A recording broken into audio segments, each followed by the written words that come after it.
Hello class, I'm going to try teaching you a lesson from home here while I'm still recovering.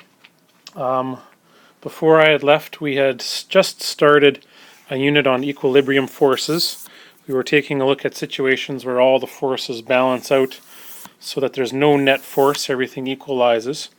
And I had taken a look at a calculative example of a picture frame hanging up on a wall, and we tried to figure out the tension in the two sides of the picture frame. And what was special about that particular example was that it was symmetric, and so we were able to figure it out based upon the mass and how much each side was pulling up. We want to get into situations now where things aren't quite as straightforward, a little bit different. So here I have an example up on the screen that you can see here. I've got a coordinate system with my two black lines here, and then I've got my two forces, this one here of 400 newtons at a 30-degree angle in here, and I have this force of 300 newtons at a 60-degree angle in here. And in this case, what we want to figure out is what force is needed to create equilibrium. In other words, what one force is going to be needed to cancel these two out. And hopefully, just by looking at it, we can get a sense as to the direction already. We can see that both of these are pulling up, so we're definitely going to need an equilibrium force pulling down. This one is pulling to the positive x, this one's pulling to the negative x. But it definitely looks like that this is pulling more positively than this is pulling negatively. So probably our equilibrium force is going to have to pull negative x as well. So we should be getting a force something kind of in this direction. Now the hard part is to try to figure out what that direction is can be kind of tricky. So it's sort of like we have to ask ourselves a different question first. We have to pretend what is the one force that these two actually create, and then we just make a tug of war. If these two create a force of 250 newtons, then we know that our equilibrium force has to be 250 newtons, just exactly in the opposite direction. And so that's going to be where we start. We're going to try to figure out what the net force of these two are together, and whatever that net force is and its direction, then we know that the equilibrium force has to be exactly the same size, but opposite direction. Now the nice thing about this is that we've been working with x and y directions, so we're going to be continuing to do that. So we're going to make an x information spot and a y information spot. And remember, what we have here right now are two forces, this one and this one. I'm going to call this one force 1, and I'm going to call this one force 2. And what we're going to try to do is figure out how much of an x direction is this one pulling, and how much of a y direction is this one pulling. How much of an x direction is this one pulling, and how much of a y direction is this one pulling. We're going to combine the two x directions, and we're going to combine the two y directions. And then from there we can create a new triangle and use Pythagoras and trigonometry to figure out the net force of these two. So I apologize for the messy writing. I will try to do the best I can. I'm doing this with my finger on an iPad, so my finger is rather large on the iPad, but let's see what I can do here. Okay, so let's take a look at this first force, and we know that it has an x direction, so we're going to call that F1x, and this happens to be this force of 400 newtons multiplied by the cos of this 30 degrees here. So writing it out, I'll have 400 cos of 30 degrees. You can see already I'm going to run out of space here, so I'm going to get rid of this y part, I think, if I can. Oh, maybe it doesn't allow me to erase that. Let me try something here.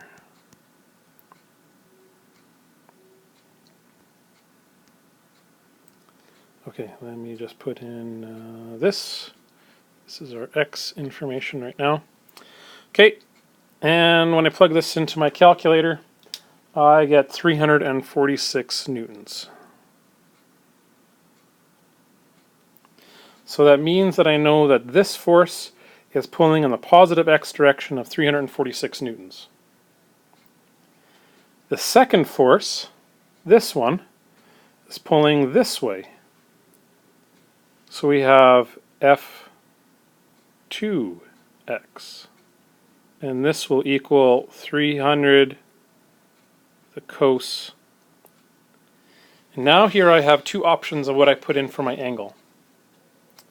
I can put in the 60 degrees, but if I punch that into my calculator, I'm going to get a positive answer. And I know, I can see that this force is pulling in the negative x. So if I do that, I just have to understand it's actually pulling negative, not positive. The other option that I can do, and this kind of comes from math class, is that this angle from here all the way to here happens to be 120 degrees. I know from here to here is 90. This is another 30. So all of this would be 120 degrees. And if I put that into my calculator, I will get the right value and also the right direction, positive or negative. So it's up to you what you want to do. I'm going to put in 120 degrees here. And when I put that into my calculator, I get negative 150 newtons. And then what I'm really doing is I'm adding these two together. Because what I'm trying to do is trying to figure out the net x direction. This is a tug of war. This one's going positive x, this one's going negative x. And I can see that the F1 here in the x direction is stronger. So when I combine these two values, the positive and negative tell me my directions, I should end up with an answer less than 346. So in fact, my x direction gives me 196 newtons. All right, so I'm going to try to move this a little bit out of the way. And now I'm going to try to do the same thing with the y direction.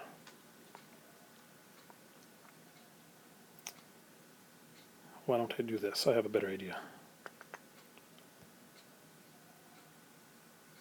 I'm going to go like this. Okay. And so now for our y direction. Again, I have my two forces. This one's got a positive y, and this one's got a positive y. So let's deal with this one first. We'll call this one F1y. Alright, so F1y in this case is going to be 400 newtons multiplied by the sine of 30 degrees. Put that into my calculator and I get 200 newtons.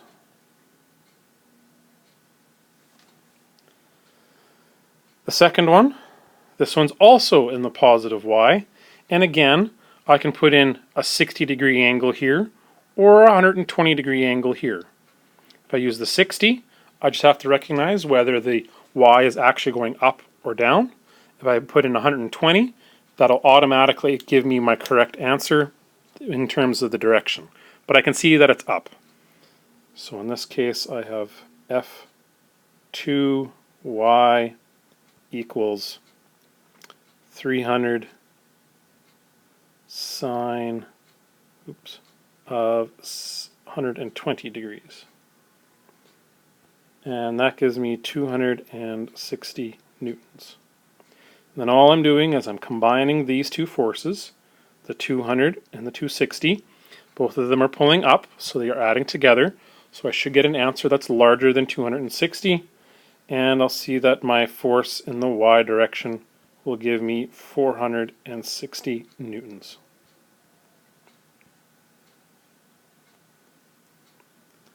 So now I've got my totals for my x direction and my totals of my y direction.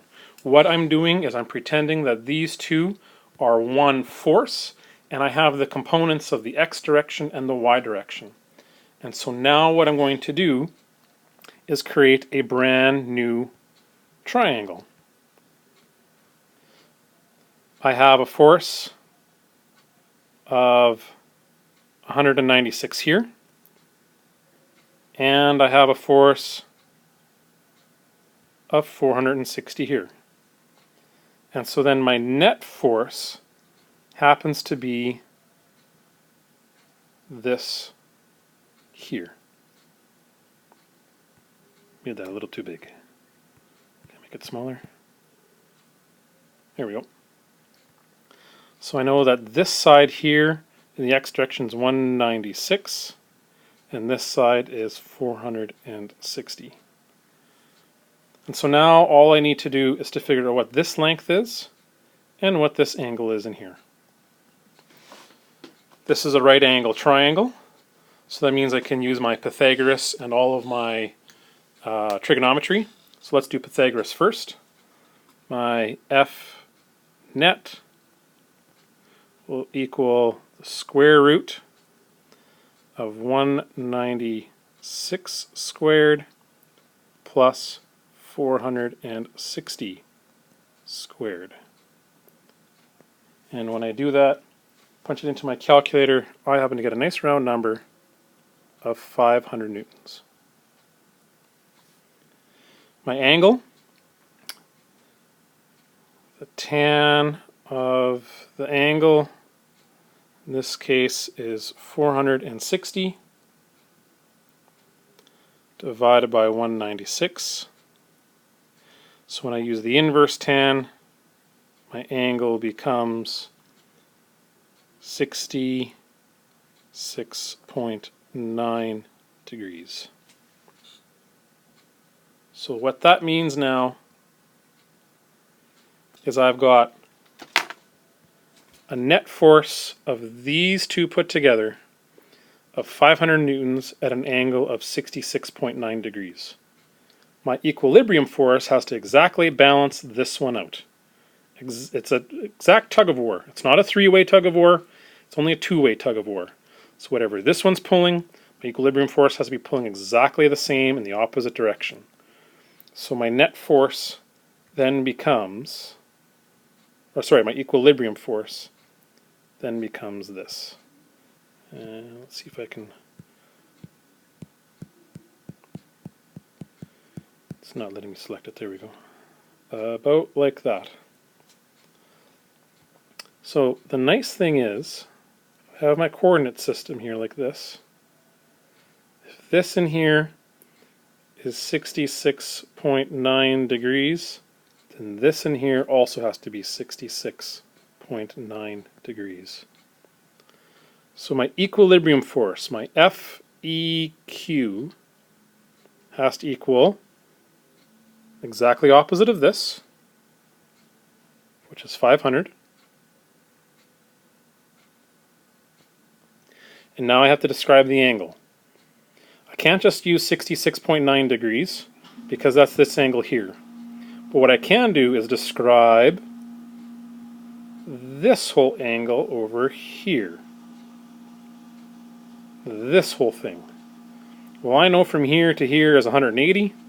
Add another 66.9. And when I add the two together, I get 247 degrees when I round it. Oh, I got black again. And so this now becomes my equilibrium force. So hopefully that helps you out with something. I'm going to give you some questions to try out now, and we'll try to work at this kind of day by day. I will give the substitute teacher, Carl, he'll have an assignment for you to work on. It's only a few of the questions from that assignment that revolve around this kind of question. There might be a few others that I'll ask you to do, and then tomorrow I will sort of do the next set of questions, or next style of questions with this kind of material. Hope you guys are doing well, and I'll talk to you soon. Bye.